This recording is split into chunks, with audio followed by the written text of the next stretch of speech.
Thank you. Thank you. Oh, Bernie Moreno, how's the Senate? Thank you guys for having me. It's an honor. I want to thank Chris for the introduction. Did you get my office? Yeah, he just said, the one I used to have, the one in Russell? Yeah. Did you find any cash or gold bars? No. Is there media here? There's a call. It's a joke. It's a joke. You know, guys know. Thank you, Chris, for that introduction, and actually very proud of the work he did with us on the Small Business Committee, and Oren and everyone here in American Compass for hosting me here tonight. A couple observations of seeing someone. We really only got to serve together for like 10 days, you know, because I got confirmed pretty quickly. And by the way, the president was, I got 99 out of 100 votes because the vice president at the time has seated up and filled. And the president, for some period of time, expressed great concern about the fact that I had 99 votes in the Senate. He didn't know if that was a good thing or a bad thing. But I told him recently, sir, you don't have to worry about that anymore. I don't think I'd get 99 votes now. And anyways, but thank you for this chance to speak to you. And one more thing I want to tell you about. I spent, you know, now that I'm in an executive branch, we oftentimes have to deal with the fact that, you know, we want to do something, and it's like, well, but there's a statute or there's a law on the books that limit our ability to do things by executive action. You know, it requires us to go through certain steps. And so I increasingly find myself saying, who the hell wrote these laws? And today I was reminded it was actually me who passed a certain law that stood as an impediment to quick action. So anyways, yeah, I've grown in my appreciation for the executive branch more and more each day. And, but that's also, the media is going to say, oh, he's for an authoritarian form of government. No, I just, you know, some of these laws I passed are getting in the way of my current life. So we have to work through it. We will. But thank you guys for this chance and the work that you've done. And I know that obviously you're going to spend a lot of time focused on domestic decisions, but I want to hopefully pitch you a little bit tonight about what I've learned and what I already believe coming into this job, that so much about what happens domestically, economically, is increasingly intertwined in geopolitics. It always has been. I think that's one of the lessons we forgot, but I think we've been reminded of that here most recently, and a number of events have brought that to bear. The first thing I would say is I think it's always been true. One of the amazing things, one of the reasons why history repeats itself, people like to say that, is because human nature does not change. Technology's changed, what the clothes we wear change, even languages change, governments change, a lot of things change. But the one thing that is unchanged is human nature. It's the same today as it was 5,000 years ago, and that's one of the reasons why history often repeats itself. And one of the things about human nature, I'm not trying to sound like a psychologist here, but one of the things that I think history proves is that one of the things we are programmed as people with is the desire to belong. In fact, if you notice, if you put humans anywhere, a handful of people anywhere, one of the first things they start doing is trying to create things that they can join or be a part of. And that's true for nationhood and nation states. The concept of nationhood. Now, it's a new concept. I mean, before that but we had something, you know, we always had organizations, whether it was city-states or tribal organizations, but the advent of the nation state is a normal evolution of human behavior because people think it's important to belong to something. And being part of a nation is important. And I think that's really true, obviously, increasingly in how geopolitical decisions are made. I think that's obvious and people understand that, but it's one of the things that we forgot. And we certainly forgot it at the end of the Cold War.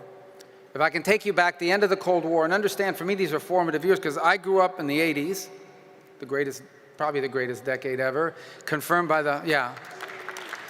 You know why I know this? Because my kids might have well, I say young, they're like 24, 22, 20, just turned 20, and one who's 17. All they do is watch reruns from the 80s and 90s. They don't make good TV anymore. Everybody wants to watch stuff from the 80s and 90s, so that's just my pitch. The 70s were a dark period of time because of disco music. But in the 80s, we had a disco fan back there. But the 80s, you know, we did, the hair was a little too big, but other than that.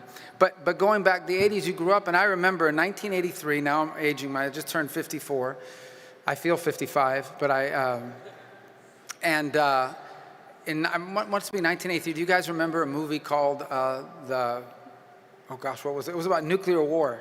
Do you remember this? It was No, War Games. That was a great movie. I'm talking about when I was on TV that scared the hell out of me. There was The Day After. Do you remember that movie, The Day After? This was traumatizing, and they had this thing on television. But basically grew up understanding that the world at any moment could end because the United States and the Soviet Union were headed for conflict and war, and that, maybe we wouldn't even make it to 25 and things of this nature.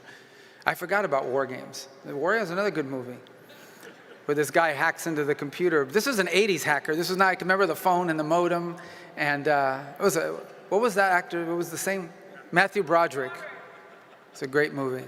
I know I'm completely off topic, but let me just tell you, I lived in Las Vegas at the time, and if you recall, the first city that he blows up in the War Games is Las Vegas. And I was sitting in the audience, and so everybody's like chuckling. There's nothing funny about this Las Vegas strike.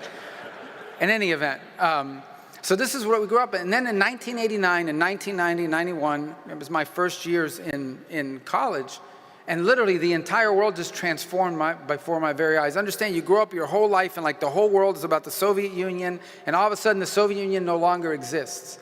My favorite memory of that is that I was actually taking a course that fall by a Soviet expert at, I think it was in Gainesville, Florida. And this poor guy's entire career came coming down over a 3-month period as the Soviet Union collapsed. It's like all these years of work, you have a PhD in Soviet studies, and now the Soviet doesn't exist anymore. So I don't know what he did after that. I need to check up on that guy. But anyways, the point is the whole world transformed. And there was this effusive exuberance, the belief that the Cold War is over, we won, and now the entire world is going to become just like us. Free enterprise democracies. That was just a very idealistic thing to believe. But here's the other conclusion they made, and that is that nationhood no longer mattered when it came to economics. That right now the world would no longer have borders. It wouldn't matter where things were made. What mattered is they were made in the most efficient place. And it became mantra. And look, I think it became part of Republican orthodoxy for a very long time, an orthodoxy that I came up in, which was, it's okay if productive capacity moves to another country, because what that will do is it will free up our workers to do work that's even more productive and pays them more. It was the famous or the infamous idea that who cares that you lost your job at a factory, you're going to learn how to code, and then you're going to make a lot more money doing that. Well, it was completely unrealistic, number one, and became incredibly disruptive that decision was made. But here's the other implication of it.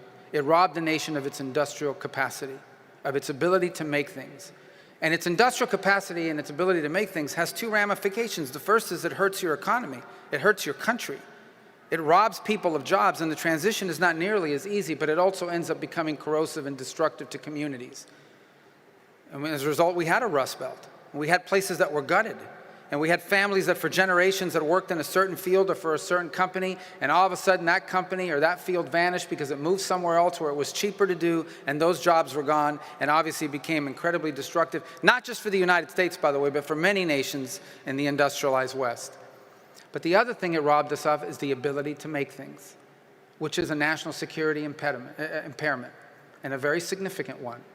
If you go back to the World War II, the admiral who had been tasked with planning Pearl Harbor thought it was a really bad idea. He went through and obviously followed orders, but he thought it was a very bad idea because he had spent a substantial amount of time studying in the United States when he was younger. And his conclusion was that attacking the United States was a bad idea because even though at the time militarily we were behind the Japanese, certainly technologically and otherwise, we had factories and we had access to raw material and resources. And he knew that over time, once those factories and those raw materials were put to the war machine, the Japanese would not be able to keep up. And you could very well argue that the end of World War II, that the victory in World War II, both in Europe and especially in Asia, was the result of America's industrial capacity. When the Japanese lost the plane, they lost the plane. When we lost the plane, and their planes were better than ours for a long time, when we lost the plane, we were able to produce hundreds to replace it. Industrial capacity mattered in terms of national security. And that's never changed. That's always been true. And so today, what you find is because of all of those years of neglect, because of the loss of industrial capacity, we didn't just undermine our society. We didn't just undermine our domestic economy. We've undermined our position in the world. And what you will find, and what we find even now, is that increasingly, on geopolitical issue after geopolitical issue, it is access to raw material and industrial capacity that is at the core both of the decisions that we're making and the areas that we're prioritizing. Now, the technologies are different, but nonetheless, that is what we're increasingly prioritizing. And that's become really apparent to me. I think it was even going into this job, but in the months that I've been there, on place after place, every country in the world is now pitching themselves as a source of rare earth minerals. Every country in the world, by the way, they're not that rare, so every country has access to it, but it's become a big, that alone is not enough, because you have to have access to rare earth minerals, but then you have to have the ability to process them, and you have to make them into usable material. And frankly, what the Chinese have done over the last 25 or 30 years is they've cornered the market. And this is one of the true challenges to sort of pure free enterprise view of these things. You cannot compete with a nation state who has decided they're not interested in making money. They're not interested in making money in this field. They are interested in the short term in dominating the market, being the sole source provider for the world of a certain product. Because once you establish industry dominance in any one of these fields, you can charge the world whatever you want. Now, one thing is if we said, well, this happened because they're just better than us. But that's not why it happened. It happened because we literally gave it away. Because we made the decision, we made the policy decision that it was okay. We were okay with 80-something% of the active ingredients in most of our generic pharmaceuticals coming from another country. We were okay with giving that away. We were okay with giving away all kinds of things like that. And now we are in a crunch. And I say we, I mean the rest of the world is in a crunch, because we have realized that our industrial capability is deeply dependent on a number of potential adversary nation states, including China, who can hold it over our head. And so in many ways, the nature of geopolitics is now adjusted to that and is adjusting to that. And it will be one of the great challenges of the new century and one of the priorities of this administration under President Trump, is to reorient our domestic and the way we pursue geopolitics to take into account for the fact that you can never be secure as a nation unless you're able to feed your people and unless you're able to make the things that your economy needs in order to function and ultimately to defend yourself. There is virtually none of the leading edge industries of the 21st century in which don't have some level of vulnerability. And it's become one of the highest geopolitical priorities that we now face. Not simply access to raw material, but figuring out how can we have more industrial capacities in these critical fields, ideally domestically, but if not here, then diversify the global supply chain so that it cannot be used against us as a point of leverage at a time of potential conflict. In fact, unless we fix it, some of these conflicts will never happen because we will never be able to enter, the amount of leverage they will have on us will begin to constrain our ability to make foreign policy. Unable to get into a tremendous amount of detail, let me just say that even as I speak to you now, there are a number of foreign policy issues in which we're having to balance what we would ideally want to do with what we may not be able to do in the short term until we fix these problems. This is a real challenge in American geopolitics, and it's one that's become a priority and goes right to the heart of the decisions that were made over the last 20 or 30 years that were a mistake and that we're now trying to correct. The other, which is more broad, but I think also ties to economic policy, is the following. Part of the decisions that were made were, in the end, if something is good for the global economy, that's really what matters. Ultimately, a lot of public policy decisions were made without the nation state in mind. Rather, the decision was, is this good for the global economy? Is this good for global economic growth? Is this good for prosperity in other places, even if it may not be in our interest? And we made those decisions even during the Cold War to some extent. I mean, we allowed nations to treat us unfairly in trade, but we allowed them to do it because we didn't want those countries to become victim to a communist revolution that would overthrow them, but then we kept it going. And so today there are multiple countries around the world that are fully developed economies, but whom we have enormous trade imbalances because they want to continue that system moving along, and that has to be corrected. But here's the final point, and here's why this is also critical, because not only did we take out nation-state interest and the national interest out of our economic policies, we also took it out of the way we made foreign policy decisions. The idea that our foreign policy, depending on the place and on the issue, should be centered and focused primarily on what is good for the United States was completely lost. Time and again, we made decisions in foreign policy because of what was good for the international order or what was good for the world. And I'm not saying those things are irrelevant, but the number one priority of our foreign policy of the United States, the number one foreign policy priority of the United States needs to be the United States and what's in the best interest of the United States.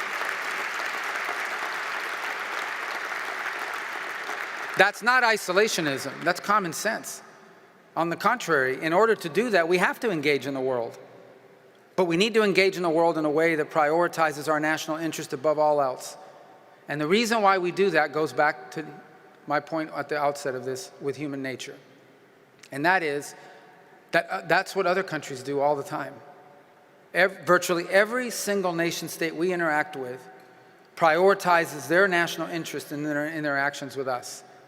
And we need to begin to do that again, and we're beginning to do that again, prioritizing the national interest of the United States above everything else in making these foreign policy decisions.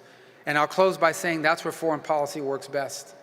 As I've said to multiple foreign leaders, including some with whom we haven't had engagements with for many years, I said the way foreign policy works best is when our national interests are aligned.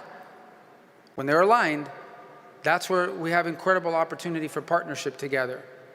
And when they're not aligned, that's where I expect them to pursue their national interests and us to pursue ours, and to do so peacefully if possible, and that's the work of diplomacy.